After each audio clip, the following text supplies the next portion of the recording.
Thoughts. T is for thoughts. And thoughts really have the power to control our entire life. In fact, we've all been there. We get that little thought. It's just a little tiny thought. And then it just spirals and spirals out of control until it's completely taken over our day or our habits or whatever. You know what I'm talking about. And so it is very important that at the beginning of our day, we take control of those thoughts instead of letting our thoughts control us. So back to that internal dialogue, what is being said? Because you know what? Just because a thought crosses your mind does not mean that you have to latch onto it and gnaw on it for the rest of the day. In fact, here's what could happen instead.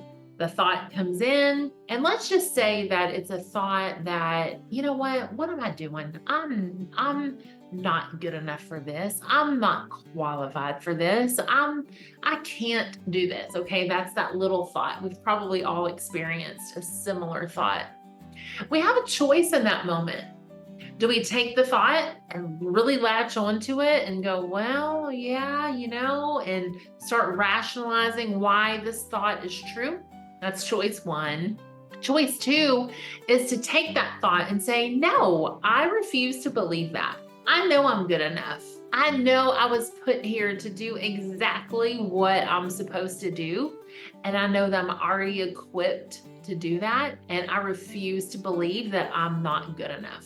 And so, yes, we have that choice. And so the next time that thought comes, what do you want to do with it? Do you want to latch onto it and let it start to build that negative grain again and again and again? Or do we want to take that thought and say, nope, I'm not going to believe that thought. I'm going to toss it out and I'm going to believe something different.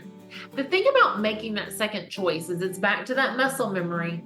I will be less likely to get that negative thought the more I take that thought and throw it out and say, no, I'm not going to go with that thought. I'm going to create a new one. And the reason why that's so important is because our thoughts, if we latch onto them and we go through it again and again and again, eventually that thought is going to come right out of our mouth. Once it comes out of our mouth and as a spoken word, then it's even more powerful than a thought. And once you speak it out loud, the chances of it actually happening are pretty good. So if that's a negative thing, then that's not a good outcome. But we have that choice to say, okay, negative thought, no, thank you. I'm going to replace that with a positive thought.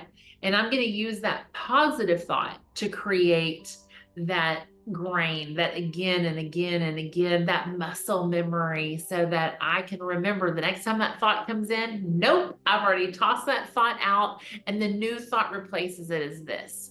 So yes, start to listen, start to be mindful.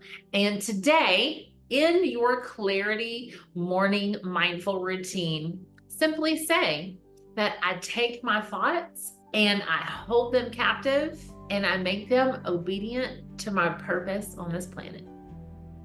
Bonus material, and I love this one so much. So the Bible tells us to take every thought and hold it captive and make it obedient to Christ Jesus. And that is every thought. So when that thought comes in, again, we're not just taking it and choosing it to toss it out. We're taking that thought and we are making it obedient to God's will. How powerful is that? Because truth be told, a lot of those thoughts that come in are not in alignment with God's will. And if we choose to just take those thoughts and take them as they are and start to believe them, and then we start to speak them, those negative things are being spoken over our life, and they started with a single thought.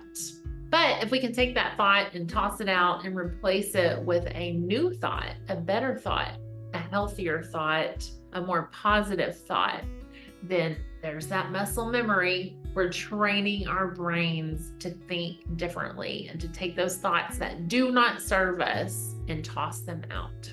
So, your thoughts. What are your thoughts? What do you need to take and hold captive and make obedient to Christ? And guess what? It's not just your negative thoughts, the positive ones too.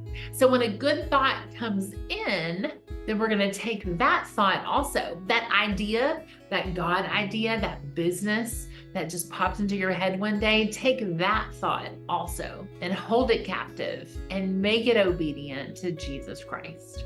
This is something that I really struggled with as an entrepreneur, and really imposter syndrome. Who am I to be a business owner? Who am I to start this business or that business? And that's a really good example of having to use that choice to say, okay, I'm going to take that thought and I'm going to hold it captive and I'm going to choose a new thought. Because what happened over time was, in the beginning, of course, I was terrified to start my own business. And this was 14 years ago.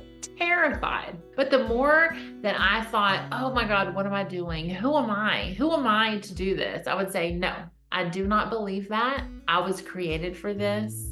I am walking in my purpose, and I am not going to let anything convince me otherwise. And so the more I said that to myself, there's that muscle memory. The more I said that to myself, the more I believed it. And that's the thing about thoughts is it starts as a thought, then it comes out of our mouth. And then once we repeat that a few times, it's pretty much a precedent.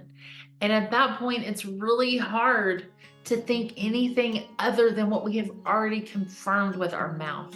So yes, getting control of our thoughts and deciding to change the thought, to choose a new thought. You deserve that.